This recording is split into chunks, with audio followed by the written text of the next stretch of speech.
So today's topic is preprocessor directives. So what is preprocessor directives? So preprocessor directives are the special instructions given to the compiler to perform some action before compiling any program. Means किसी भी programme का जो execution है वो तब तक नहीं होता जब तक कि उसको कंपाइल ना किया जाए, राइट? और प्रोग्राम कंपाइल करता कौन है? कंपाइलर। कंपाइलर को अगर हमने स्पेशल इंस्ट्रक्शंस देनी है कि before compiling the programs you have to take certain actions, means हम कंपाइलर को डायरेक्शंस देते हैं, that is why the word is directive. तो वो इंस्ट्रक्शंस जो कंपाइलर को डायरेक्शंस देती हैं to perform some actions before the compilation of any program, इस कैटेगरी के इंस्ट्रक्शंस को हम बुलाते हैं प्री प्रोसेसर डायरेक्टिव। और सी लैंग्वेज में जितने भी प्री प्रोसेसर डायरेक्टिव्स हैं वो स्टार्ट होते हैं विद द सिंबल किससे? हैश। तो कोई भी इंस्ट्रक्शन जो हैश से शुरू होगी बच्चे, तो आप बुला सकते हो उसको कि ये एक प्री प्रोसेसर इंस्ट्रक्शन है। कौन सी इंस्ट्रक्शन है? Pre processor. और किसी भी प्री प्रोसेसर इंस्ट्रक्शन को लिखने का सिंटेक्स क्या है? हैश, डायरेक्टिव नेम और उसकी value. Where directive name compiler को ये बताता है what action to be performed. Means directive का मतलब हम कंपाइलर को डायरेक्शन दे रहे हैं कि you have to perform some action before compilation of any program. So directive name represent the action to be performed. और कौन कौन से डायरेक्टिव्स हैं? There is one directive named as include directive, another is define directive, third one is pragma.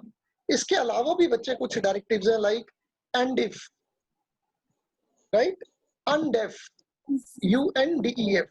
But ऐसे कई सारे directive exist करते हैं, बट हमारे करिकुलम में अभी दो ही डायरेक्टिव्स हैं, one is include, another is define. So include directive, इसका दूसरा नाम है file inclusion directive, also called as file inclusion. और कंपाइलर को इंस्ट्रक्शन देता है, तो ये डायरेक्टिव कंपाइलर को क्या इंस्ट्रक्शन देगा? To include some file before compiling any program. इसका यूज करने का सिंटेक्स दो है, हैश इंक्लूड एंगल ब्रेसेस में फाइल नेम, या फिर हैश इंक्लूड डबल कोट्स में फाइल का पाथ। सिंटेक्स वन उस सिनेरियो में यूज होगा जहां पे आप सी की इनबिल्ट फाइलों को यूज करेंगे। अब सी वालों ने भी अपनी कई सारी फाइल्स बनाई हैं जिनके अंदर कई सारे फंक्शंस और कई सारे वेरिएबल्स हैं। अगर आप सी के बने हुए फंक्शंस और डेटा को यूज करना चाहते हैं तो वो सारे फंक्शंस और डेटा सी के कुछ इनबिल्ट फाइल्स में है। और अगर आप सी की इनबिल्ट फाइल्स इंक्लूड करना चाहते हैं तो you have to use the syntax number 1। और कई सिनेरियोज ऐसे आते हैं कि जहां पे यूजर अपनी एक बारी फाइल बना देगा जिसके अंदर कुछ फंक्शंस हैं और उनको बार बार अपने प्रोग्राम्स में यूज करना चाहता है, तो उस केस में हम सिंटेक्स कौन सा यूज करेंगे? 2. So let us take an example. A program to display the message GDC Samba using the concept of functions. So इसमें अभी फाइल का नहीं, मैं एक छोटा सा प्रोग्राम बनाता हूँ, एक मैसेज फंक्शन, और जिसको मैं बार बार कॉल करता हूँ, राइट? बच्चे अगर मैं कहूँ कि यही फंक्शन मुझे किसी दूसरे प्रोग्राम में यूज करना है, तो एक तरीका तो ये है कि आप इस फंक्शन को उसमें कॉपी करो। इस फंक्शन को उसमें क्या करोगे? कॉपी। और अगर इसी फंक्शन को मैं बोलूं कि और जो आने वाले दिनों में आप 50 प्रोग्राम में यूज करना चाहते हो, तो इस फंक्शन को हर प्रोग्राम में कॉपी पेस्ट करना पड़ेगा, one method. Agreed? Yes sir. तो इससे बढ़िया तरीका क्या है, इसका बेस्ट मेथडोलॉजी क्या है कि आप एक फंक्शन बनाइए, सिर्फ फंक्शन जिसको आपने रीयूज करना है। उस फंक्शन जब आप बनाओगे तो किसी प्रोग्राम में ही बनाओगे, तो उस प्रोग्राम को सेव कर दो। लेट्स से मैंने उस प्रोग्राम को सेव कर दिया with in a file called as my file, और उसकी एक्सटेंशन दे दी .c, और उस फाइल को मैंने किस ड्राइव में स्टोर कर दिया? D drive. अब एक बार मैंने इसको यूज कर दिया, अब जिस भी प्रोग्राम में मुझे उसको फर्दर यूज करना है, वो फंक्शन कॉल करना है, तो बच्चे मैं उस फाइल को इंक्लूड करूंगा। मैं उस फाइल को क्या करूंगा, इंक्लूड। Include. बट ये फाइल आप इंक्लूड करोगे या कंपाइलर इंक्लूड कर देगा, कंपाइलर। Compiler. तो कंपाइलर को इंस्ट्रक्शन है कि माई फाइल डॉट सी के जितने भी कंटेंट्स हैं वो कंपाइलेशन से पहले इस जगह पे तुम लेके आ जाओ, रिप्लेस कर दो। और हमारी माई फाइल डॉट सी के अंदर है क्या, एक फंक्शन, राइट। और बाद में मैं उस फंक्शन को यूज कर सकता हूँ। तो क्या इस फंक्शन को जो माई फाइल डॉट सी के अंदर है, क्या मैं एक ही प्रोग्राम में यूज कर सकता हूँ या जितने मर्जी प्रोग्राम्स में, जितने मर्जी जितने जितने मर्जी प्रोग्राम्स प्रोग्राम्स में चाहे उतने में ही क्या कर सकते हैं, यूज। बट ये यूज फाइल कर पहले से, use. ये फंक्शन या फाइल पहले से बनी थी या यूजर ने क्रिएट की है, यूजर ने। तो तभी मैंने इसको डबल कोट्स में लिखा है, तभी हमने इसको किस में लिखा है, double double Double quotes quotes में. व्हाट इट बच्चे। Yes sir. तो एक बार फाइल बन गई, आप इसको जितने मर्जी प्रोग्राम्स में यूज कर सकते हो। व्हाट इट बच्चे। Yes sir. सिमिलरली बच्चे एक और एग्जांपल, कि मैं दो इंटीजर नंबर एक्सेप्ट करना चाहता हूँ, ऐड, डिस्प्ले, एडिशन और डिस्प्ले, और मैं चाहता हूँ कि ये वाला जो सम का फंक्शन है आगे और 10 प्रोग्रामों में यूज हो। तो एक तरीका, सिंपल तरीका है कि कॉपी पेस्ट, बट उससे बेटर तरीका क्या है कि इस वाले फंक्शन को किसी फाइल में लिख दो और बाद में इस फाइल को अपने प्रोग्राम में क्या कर लो, यूज, Include. इंक्लूड कर दो, राइट। Yes sir. सो कल को अगर मुझे चेंज लानी है उन 10 सभी प्रोग्राम्स में, तो मैं सारे प्रोग्राम्स में चेंज लाऊंगा या एक ही फाइल में, एक ही फाइल में तो सारे प्रोग्राम्स के अंदर क्या हो जाएगी, चेंज, change. है ना। This is a better approach, this is a better approach. Better और approach. जो अच्छे इंडस्ट्री में सॉफ्टवेयर बनते हैं ना बच्चे, वो इसी अप्रोच से बनते हैं। Got it. Yes sir. अब देखिए, जैसे मैं कहता हूँ, एक छोटा सा प्रोग्राम है, write a program to find the sum of two integer number and display their result. इसका मतलब सम वाला मुझे 2 नंबर का, तो वी नो कि सम नाम का फंक्शन मेरी किस फाइल में है, माई मैथ डॉट सी ए, और मेरा मैसेज वाला फंक्शन किस वाली फाइल में है, माई फाइल डॉट। myfile.c. तो इंस्टेंट की मैं नए 2 फंक्शन बनाऊं, तो क्यों ना अपनी फाइल, अपने प्रोग्राम में मैं उन्हीं दोनों फाइलों को इंक्लूड कर लूं। एग्रीड और नॉट। Yes sir. इंक्लूड करने के बाद मैं इन फंक्शनों को कॉल कर सकता हूं। तो क्या हम सिर्फ अपनी फाइलों को ही इंक्लूड कर सकते हैं या सी वाले की कुछ फाइलों को भी इंक्लूड कर सकते हैं, C वालों की भी. सी की। फॉर एग्जांपल मैं कहता हूँ एक प्रोग्राम लिखो जो कोई भी मैसेज डिस्प्ले करे, तो मुझे लगता है ये हमने ऐसे कई प्रोग्राम्स किए। इसमें क्लियर CLR SCR क्या है, फंक्शन। पर ये फंक्शन हमने बनाया हुआ है या सी वालों ने पहले का बनाया, C वालों. सी वालों ने पहले का। सी वालों ने। तो अगर सी वालों ने भी फंक्शन बनाया होगा बच्चे, तो उन्होंने भी तो इस फंक्शन को किसी फाइल में रखा होगा, राइट। और उन्होंने इस फंक्शन को किस फाइल में रखा है, उस फाइल का नाम क्या है, Onio.h. onio.h। तो क्या ये फाइल हमने बनाई है या सी वालों ने, सी वालों ने। सी वालों ने। तो इसीलिए हमने उसको कर्ली एंगल ब्रेसिस में रखा, राइट। प्रिंटफ भी एक फंक्शन है, स्कैनफ भी फंक्शन है। तो इनपुट आउटपुट के जितने भी सी के फंक्शंस हैं, तो सी वालों ने किस हेडर फाइल में रखे हुए, stdio.h। डिले नाम का भी बच्चे फंक्शन है जो सी वालों ने किस फाइल में बना के रखा है, dos.h। गॉट इट बच्चे। Yes sir। तो Yes इसका sir. मतलब इस प्रोग्राम में हमने फाइलें तो इंक्लूड करवाई, बट यूजर्स की फाइलें इंक्लूड करवाई या इनबिल्ट फाइल्स, इनबिल्ट फाइल्स जो पहले की बनी, राइट। सो एक और प्रोग्राम Yes sir. जिसमें मैं इनबिल्ट फाइलें भी इंक्लूड कर रहा हूँ और यूजर वाली, गॉट इट। Yes sir। आपने एक चीज नोटिस की, सी ने अपनी जितनी भी फाइलें रखी हैं उन सबका ना, उनकी एक्सटेंशन क्या रखी हुई है, डॉट। dot क्या हम भी डॉट एच रख सकते हैं, यस। आप भी क्या रख सकते हो, डॉट dot H. h। क्या आप सिर्फ डॉट एच ही रख सकते हो, कुछ भी रख सकते हो, कुछ भी रख सकते हैं। कुछ भी रख सकते हो, गॉट इट। चलिए बच्चे, हमने इंक्लूड डायरेक्टिव तो देख लिया। आज का नया डायरेक्टिव है डिफाइन डायरेक्टिव। कौन सा directive? Define. So what is defined directive? ध्यान से सुन लीजिए बच्चे। Defined directive is used to create symbolic constants and macros. Symbolic constants and macros. Macros. सबसे पहले तो बच्चे क्वेश्चन ये अराइज होता है, ये कांस्टेंट क्या चीज है? तो कांस्टेंट में बोल सकता हूँ कोई भी चीज फिक्स्ड जिसकी वैल्यू कभी भी चेंज ना हो। Yes sir. Yes. कांस्टेंट वो चीज है जिसकी वैल्यू कभी भी क्या ना हो, चेंज। Change बच्चे ना मेरा हो। आपसे क्वेश्चन है, क्योंकि आप काफी देर से पढ़ते हो, क्या मैथमेटिक्स में कोई एक ऐसा वैल्यू बता सकते हो, कोई ऐसा सिंबल जिसकी वैल्यू हमेशा फिक्स्ड रहती है? शाबाश, कोई सिंबल सर आपको पाई याद? की वैल्यू। वेरी नाइस, पाई, है ना? तो जहां पे भी आप Yes. मैथ में पाई लिखते हो तो उसको आप हमेशा क्या एज्यूम करते हो? 3.14 1.14। या 22/7, राइट?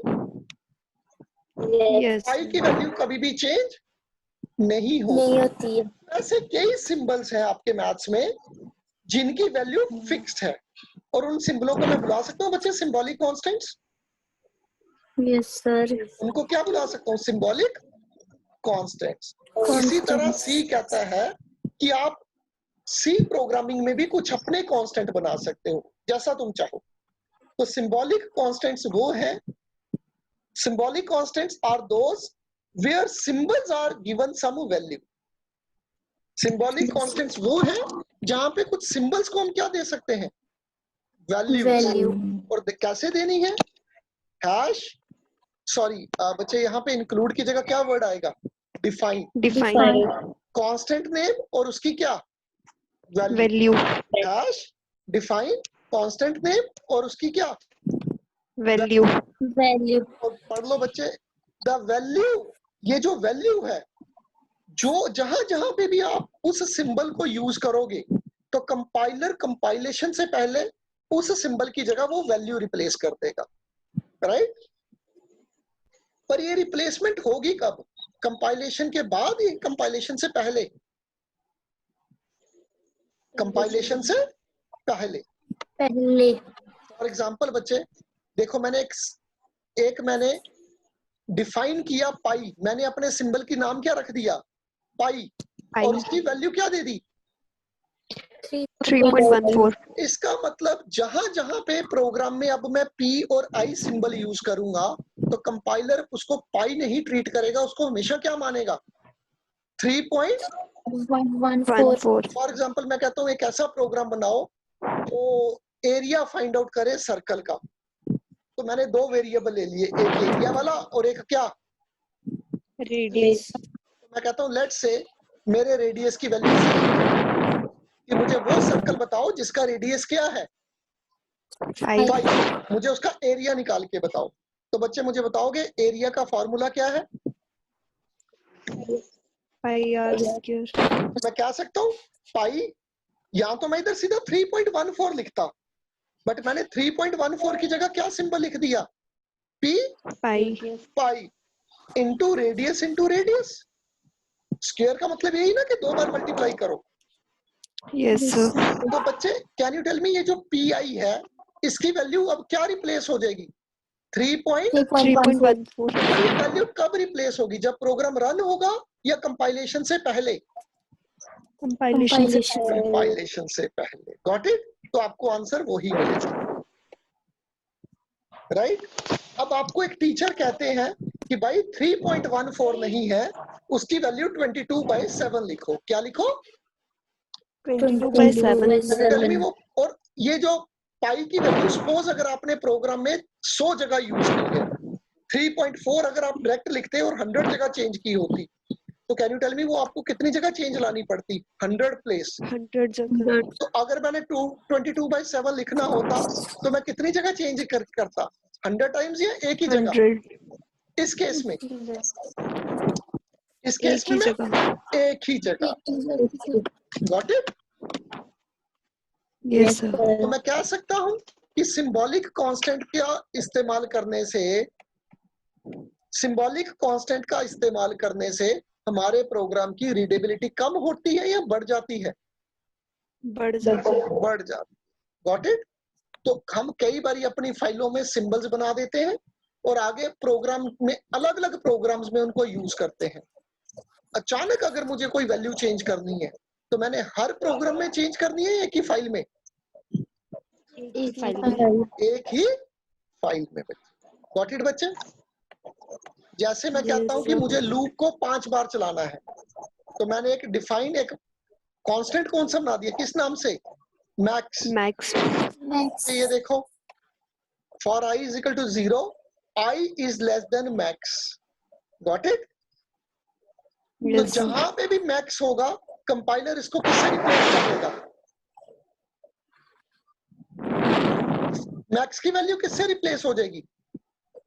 5 से। किससे रिप्लेस हो जाएगी? 5 से। और अगर मैं कहूं कि ये लूप मुझे 50 बार चलाना है तो मैं हर जगह चेंज करूं या एक ही जगह पे? एक ही जगह पे। एक ही जगह। तो इस केस में मैं कह सकता हूं कि मैक्स एक सिंबल यूज हो रहा है और वो सिंबल है या उसकी एक वैल्यू है? Value. That is why they are called as symbolic constants. They are called as symbols. Symbolic constant. एक ऐसे सिंबल्स जिनकी वैल्यू आप चेंज नहीं कर सकते। गॉट इट बच्चे? Yes sir. दूसरा कंसेप्ट, और ये देखो हेडर फाइलें तो हम डालते ही हैं, ये तो एज इट इज डालनी है, right? Can you tell me dot h मैंने किस फंक्शन के लिए इंक्लूड की? CLRS। Very good. stdio.h मैंने किस फंक्शन के लिए यूज की? printf और dos.h डिले के लिए। डिले के लिए। बच्चे उसके बाद डिफाइन डायरेक्टिव एक और पर्पस के लिए यूज होता है, दैट इज मैक्रोस। किसके लिए यूज होता है? मैक्रो। सो मैक्रो होता क्या? It is a very small code whose value is substituted during the compilation of the program. Same define directive की तरह। दोनों का काम क्या है? सेम। और इसको बनाने का क्या तरीका है? सॉरी, इंक्लूड की जगह क्या वर्ड आएगा? डिफाइन। Very nice. तो अब जरा इसकी एग्जांपल लेते हैं।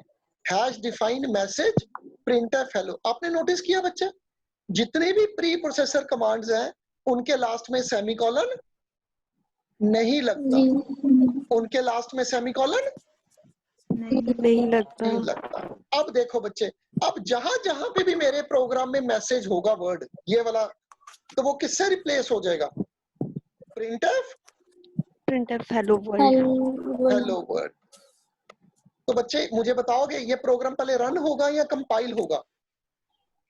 कंपाइल। तो कंपाइलेशन में मैं कह सकता हूँ जहां जहां पे भी मैसेज है उस जगह पे वो कौन सी स्टेटमेंट रिप्लेस हो जाएगी? प्रिंटफ। Hello world. और जब प्रोग्राम रन होगा तो ऑटोमेटिकली क्या डिस्प्ले होगा? Hello world. गॉट इट बच्चे? राइट?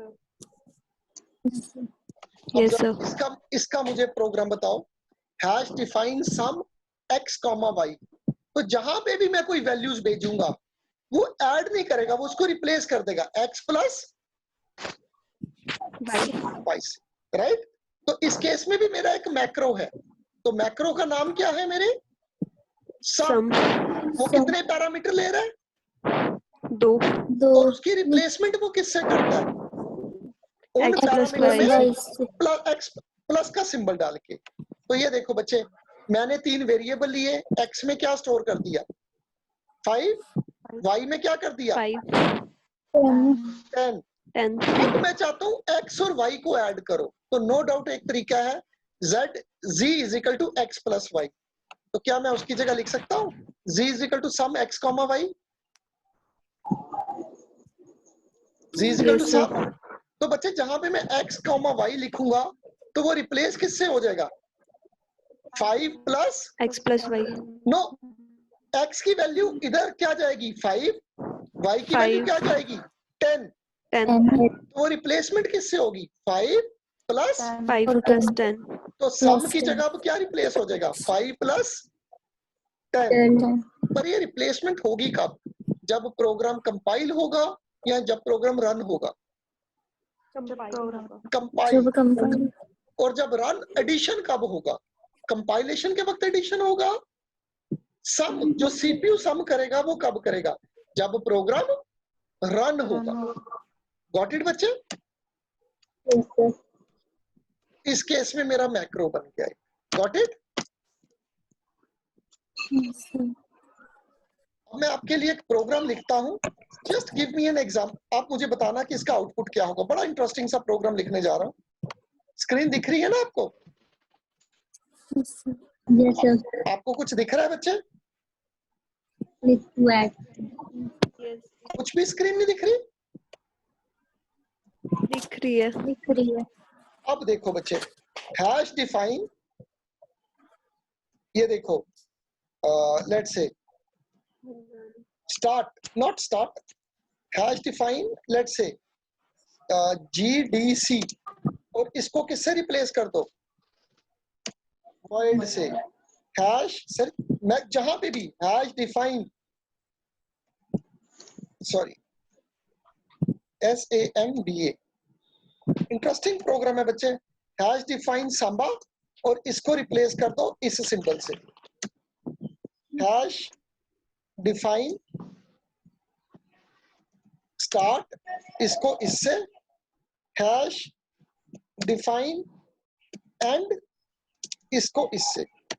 और hash define message printf hello. Got it बच्चे? दिखा आपको?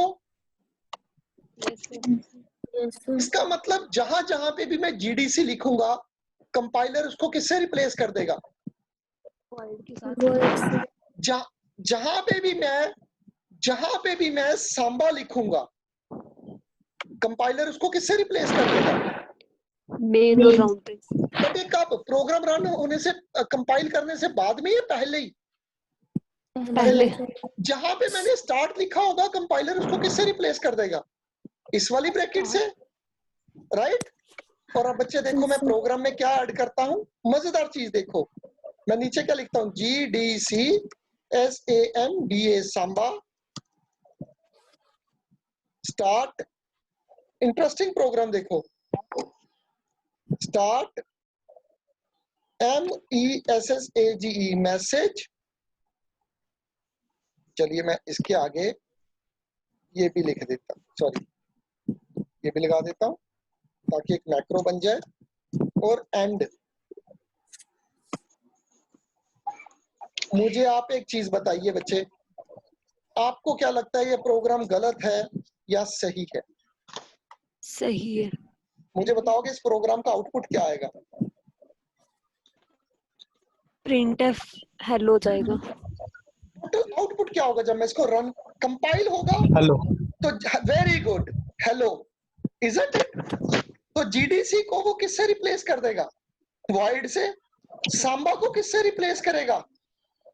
main इस वाले को मैं किससे रिप्लेस कर देगा? करली ब्रेसेस। तो क्या मैंने कोई सिंटेक्स वायलेट किया है बच्चे? तो इसका मतलब मैं अपना एक इंटरेस्टिंग प्रोग्राम बना सकता हूं, इजंट इट? क्या कहते हो?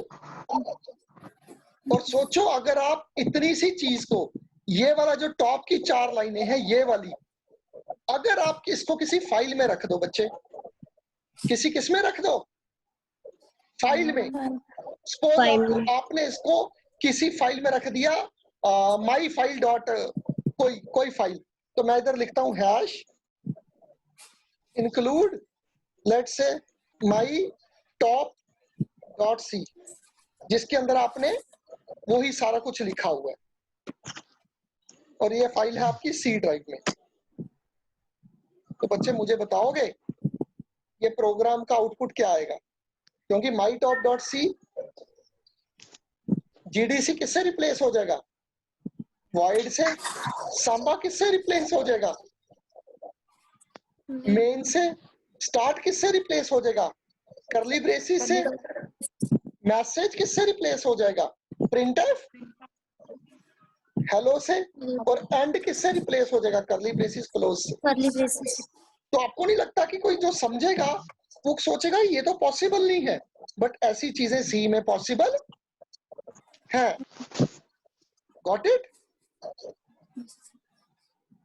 ठीक है बच्चे?